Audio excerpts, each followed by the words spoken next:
If your laptop's display is having one of these screen problems, flickering, twitching, weird screen colors, white screen, green screen, and so on, replacing your screen is usually the only solution to this.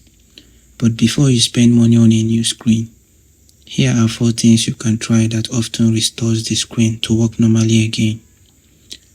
First is to connect your laptop to an external monitor to make sure your problem is not software related. As long as the display shows perfectly on the monitor, then it's not software related. Secondly is to gently press around the edges of your laptop's display.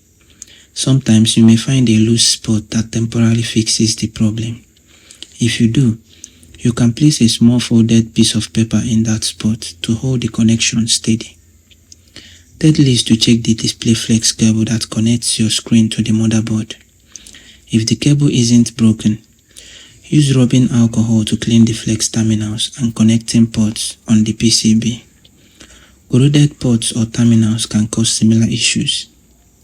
Lastly is to heat up the small PCB attached to the screen. This helps to refresh the solder joints, which can sometimes fix partial connections caused by corrosion. If none of these steps solved the problem, then replacing the screen is your only option.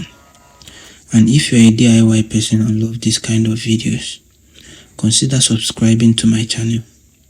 Thanks for watching.